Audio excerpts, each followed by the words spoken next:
Bringing you the top stories from Bonners Ferry to St. Mary's and everywhere in between, this is the North Idaho Prepcast with Ryan Scaggs.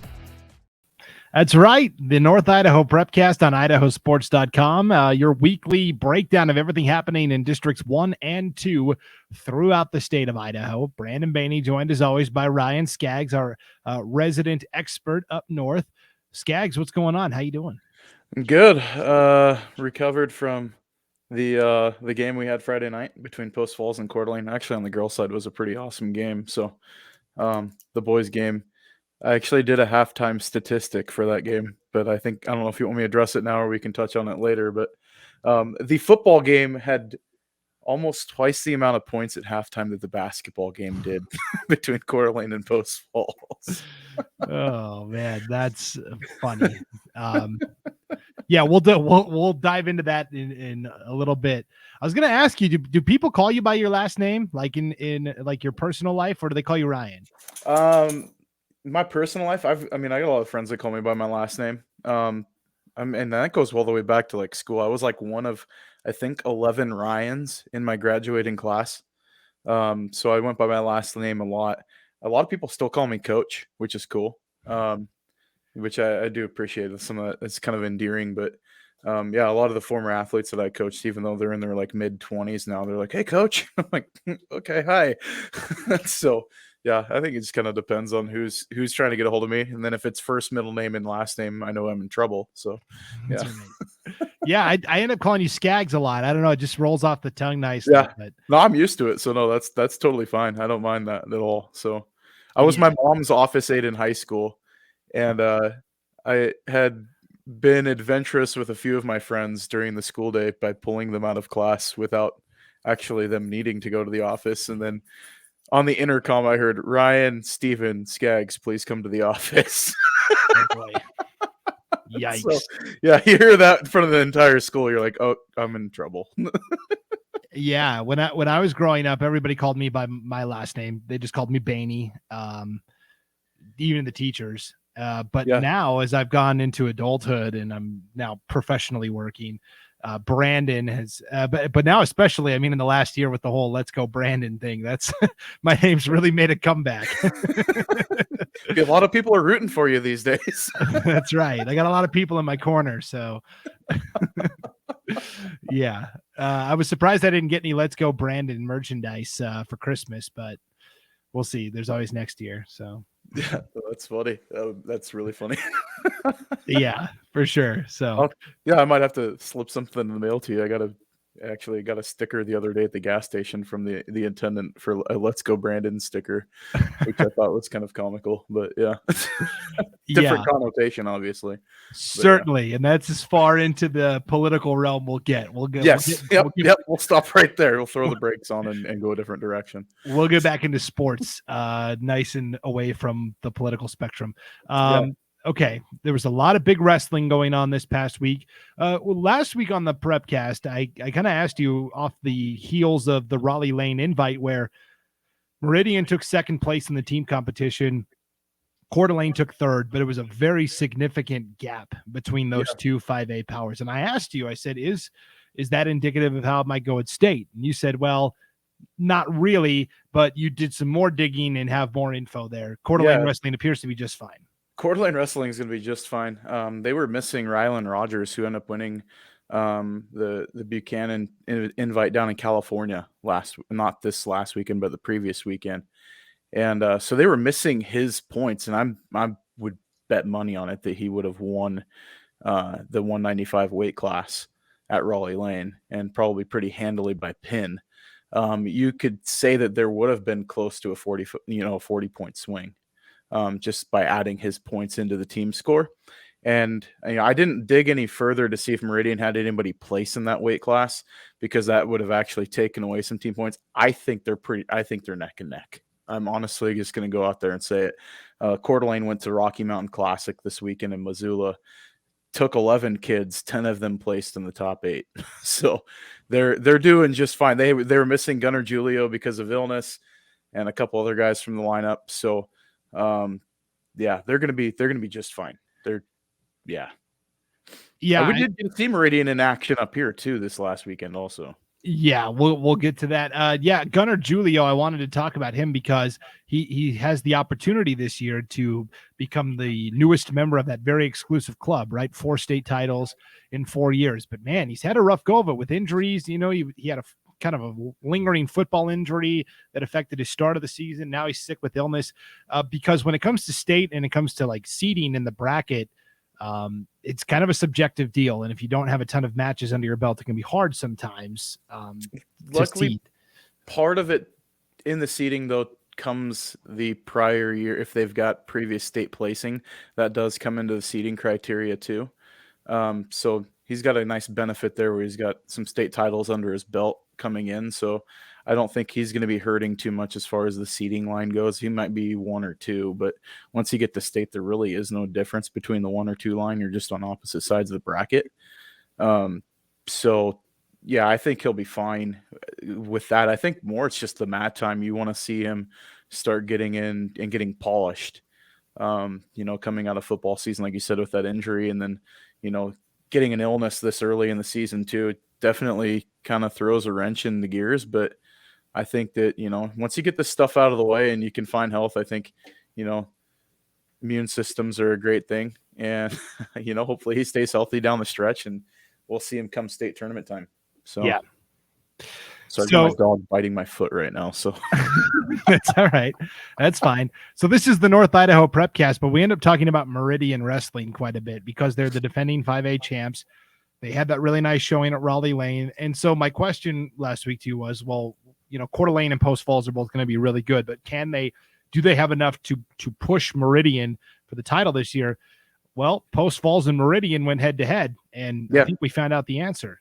They split. Yeah, I mean, Meridian beat them on Thursday 48-21, and then Coach Reardon said he was kind of, his kids seemed upset about that result because in a 48-21 loss, there was a lot of swing matches that they lost that they feel that they could have won. And then they ended up actually facing each other again in the 3rd place match at the River City Duels, and Post Falls beat them 45-24.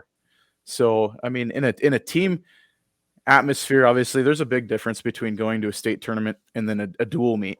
There's a lot of differences between, like, you could have a really great dual team and you may not be that great at tournaments just because of, head-to-heads and stuff like that and how things go with placings and rankings and all that stuff. But to get a win over Meridian to kind of say for Post Falls, like that's huge. I think you're getting a win over the defending state champ team.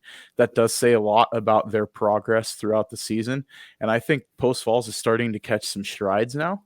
So it'll be interesting to see how things go. And we got the North Idaho Rumble coming up where we'll see them, in Coeur d'Alene and some Southern Idaho teams and some really good Washington programs for that one too.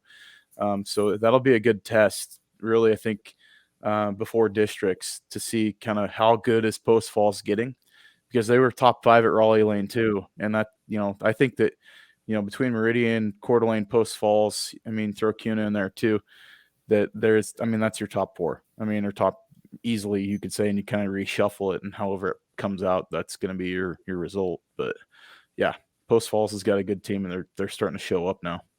Yeah, that's going to be really fun to watch the 5A state wrestling meet. Yeah. Those 4 teams you mentioned, all very good and all very capable of winning the state title. Absolutely. Again, let's switch to basketball, where, again, a lot of the power resides up north. Do you want to start with boys basketball or girls basketball, Ryan? Where do you want to go first? Let's talk boys. I think we'll start with it. We started with girls last week, so we'll go boys this week. Okay, that sounds good. So each week here on the North Idaho Prepcast, we have what's called the North Idaho 9. These are the power rankings according to Ryan Scaggs. He ranks his top 9 basketball teams regardless of classification. So you could see a 1A team up at number 1. You could see a 2A, etc. It's, in his opinion, the 9 best teams.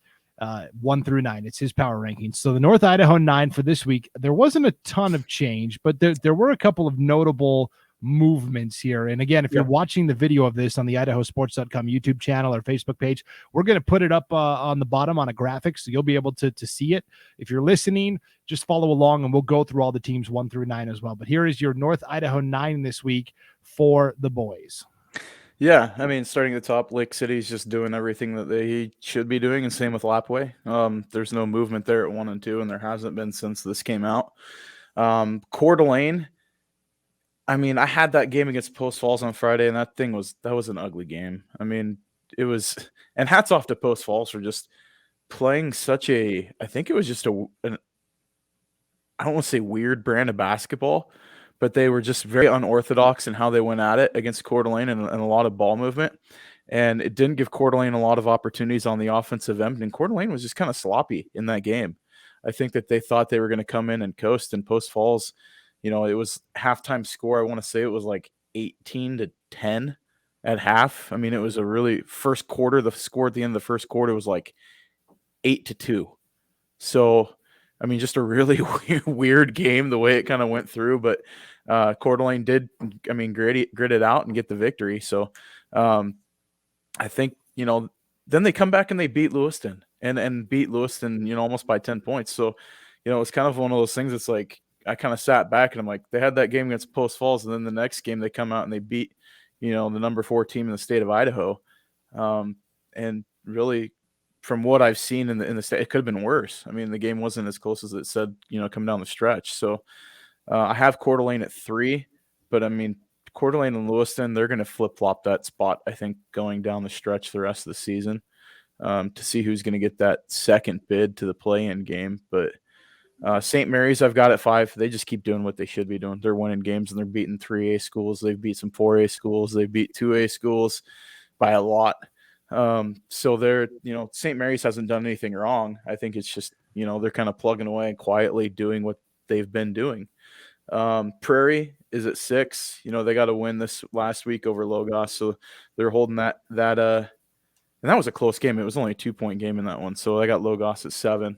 Moscow coming in at 8. Moscow, I think the Bears are sneaky at this time of the season. They've kind of hit a nice little streak where I said watch out for Moscow a couple weeks ago, and they're doing what I said they're going to do. I think that they'll sweep Lakeland and Sandpoint, and they're going to enter a tough stretch, though. They're going to have to play the Coeur d'Alene schools again as they close out the season. So not a lot of favors for the Bears, but I think once districts start and you go into state, they're going to be more than tested as far as quality of basketball goes. And then a newcomer in the list, Priest River, entered at number 9. Got a good win over Timberlake over the weekend. And so the Spartans are playing actually some pretty solid basketball. They're right now leading the conference and the standings. So we'll see what they can do coming up down the stretch. But just outside, we've got Kendrick and Kamei. Kamei is still winning some games. They're playing tough basketball too. They're going to be a tough out in the district tournament. And the Tigers have quietly kind of been lurking at the 1A D2 ranks, and now they're getting some big ones, over St. John Bosco and a few other teams. So the Tigers are going to make a run, I think, and they're my pick to win the district title right now. But I know that Timberline's going to have something to say about that, and so will St. John Bosco. You all right over there? Sorry, it's one of those things where you swallow and it goes down the wrong pipe. Yeah, holy smokes. Okay, a couple of things that stood out to me. First of all, Priest River. I think people are really sleeping on the Spartans, especially statewide. So I vote in the media polls each week for boys and girls basketball. I actually had Priest River ranked 5th in my personal ballot this past week, and I'm not sure anybody else voted. I would have to let me double check that real quick. I think they got 2 votes, so somebody else joined you somewhere. It's probably Nelke. It was probably Mark Nelke from the Coeur d'Alene Press. That's what I got to assume there. I think Priest River's good.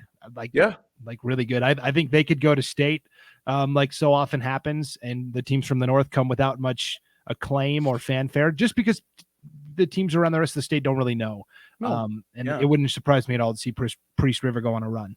And Bonners Ferry's still lurking around out there in conference play too, and they're a solid program. I mean, even though the record doesn't indicate it, but they've got some tough losses to St. Mary's.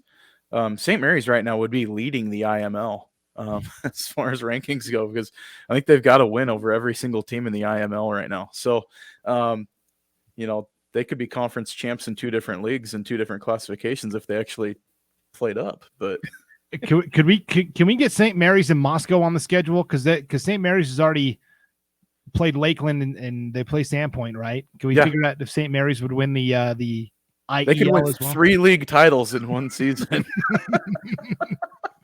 Yeah, that would be awesome. They have a game coming up against Lapway too, so that game's still on the horizon for the Lumberjacks. So St. Mary's has got some good games in front of them still to play, and they have to play kind of that type of schedule just because they're only in a 3-team league. So they're anybody, anytime, anywhere, and they're going to come into state battle tested. I mean, very, very well tested team that I don't think there's anybody that wants to play them come tournament time. Yeah, I mean, people have kind of forgotten, again, statewide about St. Mary's. St. Mary's got a lot of respect early on as defending champs, and then they went to that Hawaii Classic and lost to Ambrose. Yeah. And I think people kind of said, oh, yeah, okay, they're not that good, and kind of have forgotten about them. Meanwhile, St. Mary's has very quietly gotten better. So yeah, and you're looking at St. Mary's has 2 losses, one to Ambrose by what was that final score? Like it was like a 12-point game or something like that. And then they have the 4-point loss to Lapway. Your 2 losses are to teams that might win state championships or were runner-up last year and a state champ. I mean, they've taken care of business everywhere else on their schedule, so I don't know why they're getting slighted so hard. But, I think Coach will take that as motivation for the team and going into state like, hey, they're still slighting us even though we did this last year. Like, let's shock them again and see what we can do. So, yeah, they lost to Ambrose by 16, 56 to 40. It was the third game in 3 days for each of those teams respectively. And then I wanted to touch on, you mentioned Kendrick. That White Pine League at the D2 level has kind of been nuts. It's been, everybody's kind of been beating up on each other. Kendrick is leading the conference at 6-2. Highland is 4-2. Timberline is 4-3. And then you got St. John Bosco and Deary. They're both 3-3. The only team that's really out of it is Nez Perce at 0-7. But I mean, this thing is wide open. Kendrick's losses have come to Timberline, a game they lost pretty decidedly by 15 plus. And then they lost to St. John Bosco by 5 and got revenge in that game. The big game coming up is Thursday night.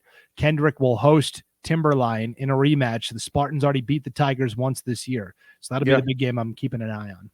Yeah. And the thing about Kendrick too, it's like much like we saw with their football team that, they just kind of floating around out there, like not really making a ton of mistakes. I mean, they lost to Timberline. Timberline's a state team from last year that we thought might actually capture the league title again this year. So that game for revenge, if you can get the regular season split there and then maybe play the Spartans again come the league championship, I think, bodes well that, that deciding game, if they can get revenge this time around, it'll help obviously for seeding going into districts, but that league is basically, a giant snowball fight. Like it's whoever's going to come out with it, at the end, less bloodied is going to end up going to state, maybe with a little bit of a beat up record, but, no worse for the wear. They're going to be battle tested. I think that conference is tough. Yeah. I mean, between Kendrick, Timberline, and Highland, they all look really good. And again, it's a deal where the third place team from District 2 will play the champion of District 1. And I think the third place team wins that play-in game. So I will say that too. Absolutely. I think Timberline is sneaky. They've got some good size inside. So they'd be a team to keep an eye on. But Kendrick just keeps on, keeps on winning. So they got good guard play. And that's they've been able to score from the outside and inside. So, we know they've got athletes. We saw what they could do in football, and they're now kind of losing their football shape and getting in basketball shape. So yeah, that's right. Well, speaking of Kendrick, the Kendrick girls are continuing to excel. Also, let's take a look at the girls, North Idaho 9. And again, and I gotta say, how good is this list? I mean, good grief! Look at the records of these teams. It's insane, right? I mean, you give us your list, and then we can dive into it. But it's crazy. So we still got Coeur d'Alene at 1, Lake City 2. I think it's 1A and 1B in my opinion. I think Lake City, they play each other this Friday night. We'll have that game here on Idaho Sports. I'm looking forward to that game. For the fight for the fish. It's going to be a crazy atmosphere at Coeur d'Alene High School. I think Lake City is going to want revenge, and I think that they might get it. I had the Coeur d'Alene Post Falls game on Friday. Post Falls is a good team too. Man, and they've got 7 girls that play that are all, any one of them could play for anybody else in the state. They're a solid team, and they play great defense. I think that was the kind of the underrated or underscored mark of the night, was how good they are defensively, and Coeur d'Alene as well. I mean, Coeur d'Alene's great on defense too. Coeur d'Alene's got a great point guard. Mitchell is a solid point guard. And so I look at that and, from what they're able to offer, so I got Coeur d'Alene, Lake City, Post Falls in my top 3. Timberlake moved up.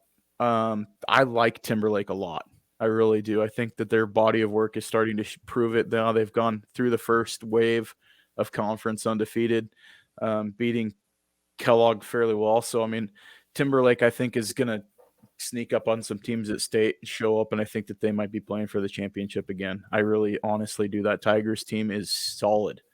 Lapway is right there. I mean, they're top 5 team. And I mean, Grangeville's right there too. I mean, like I said, this list is really hard to compile because you've got so many teams. Like, yeah, I could see Grangeville at 3. I could see Grangeville at 4. I see Lapway at 3. I could see Timberlake at 3. Like, it's kind of just this jumble of like the best teams in the state all kind of reside in District 1 and 2 right now in girls basketball. And, I mean, really on this list, you could have the 5A champ, the 3A champ, the 2A, legit shot for a 2A title, 1A and 1A D2, all from the north. And nobody could really like say, no, you're crazy. Like, I mean, come on.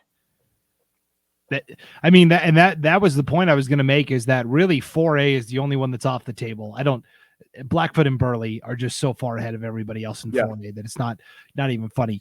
5A, I would have to say that Coeur d'Alene has to be kind of the favorite going in. Either them or Timberline, right? They played Timberline at that winter tournament.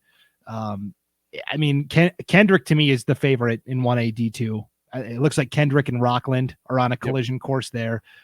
Kendrick's still not getting any respect in the polls. I keep voting Kendrick 1, but nobody else is.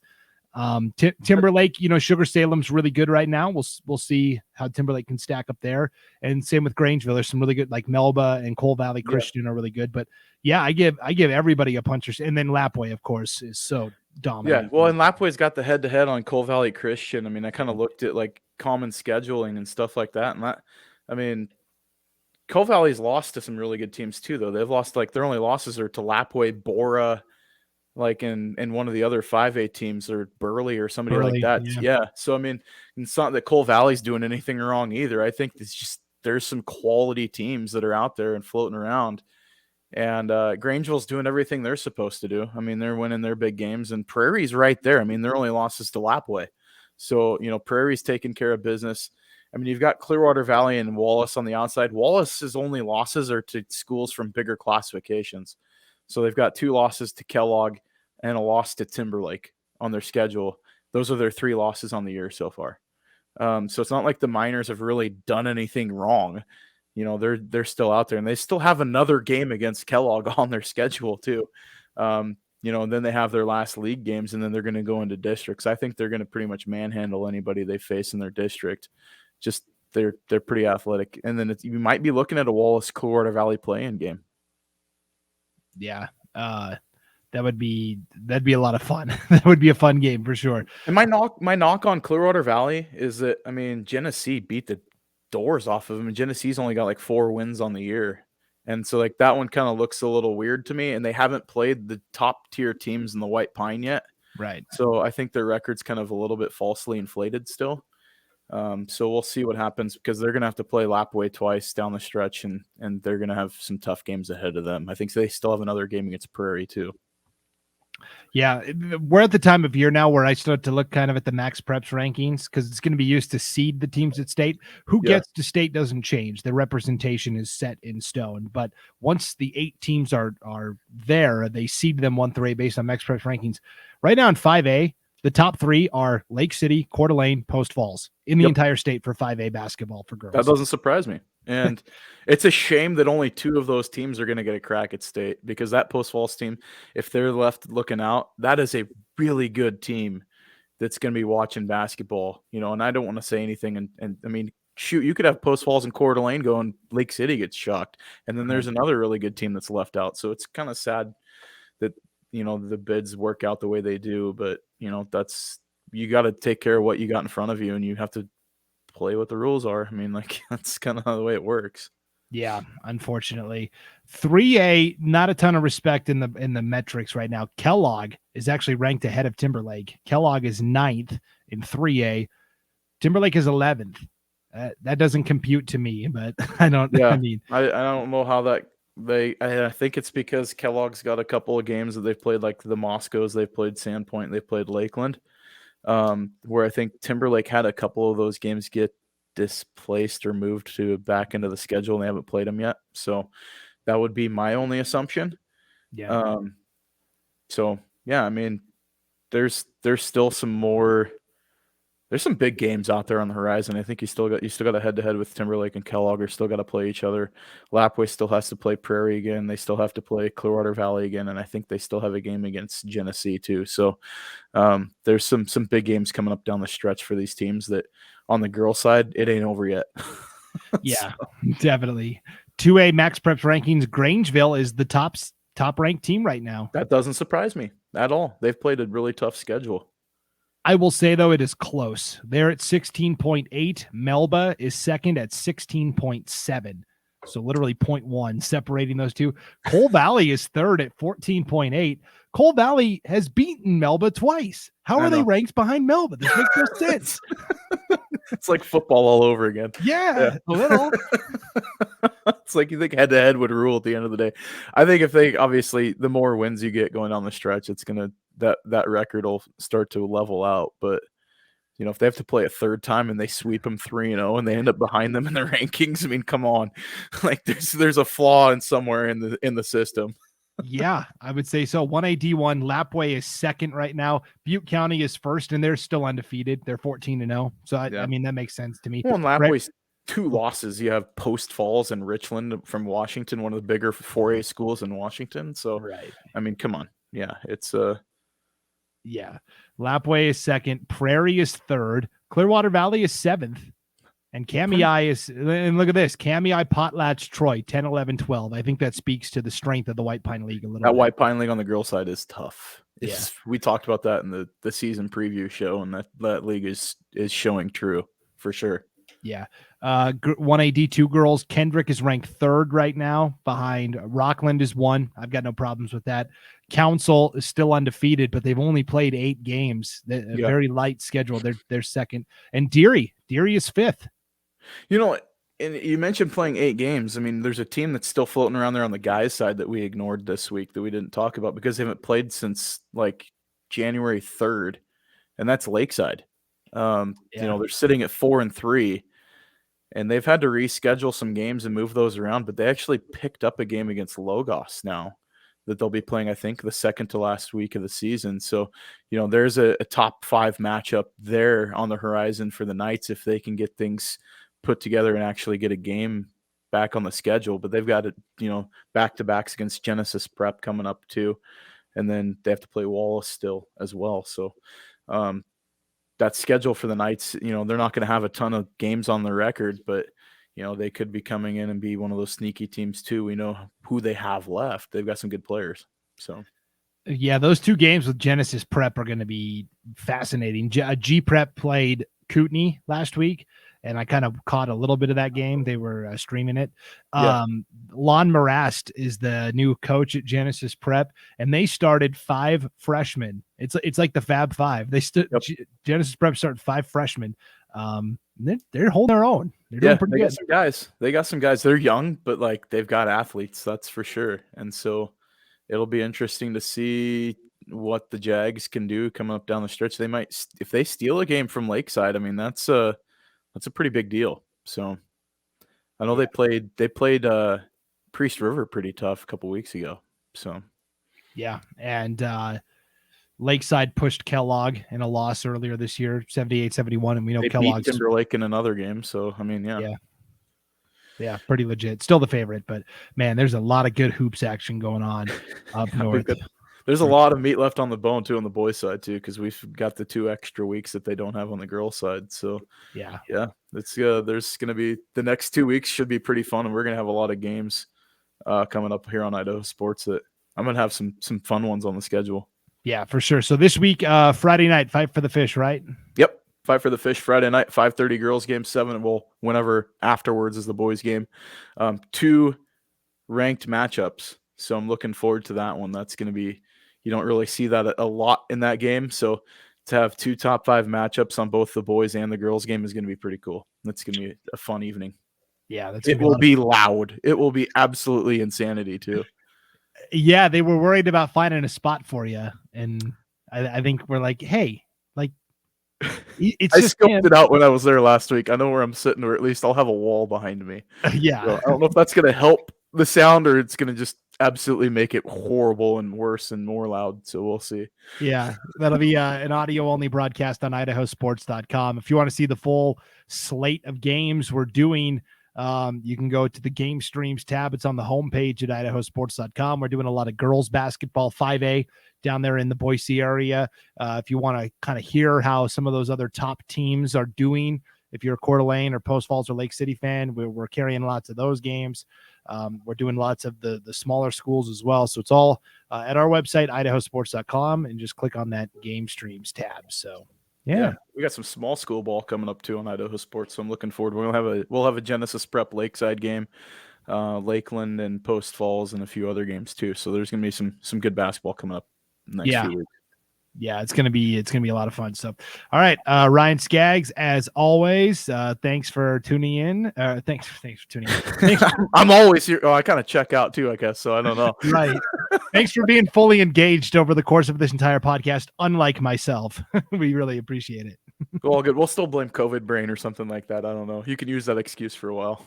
Right. Yeah, I've always got that Trump card up my sleeve where I can say, yeah, COVID brain. Yeah. Okay. Well, thank you for tuning into the North Idaho Prepcast. Enjoy the games and the wrestling this weekend, everybody, or this week and weekend. We'll see you back here next time on IdahoSports.com.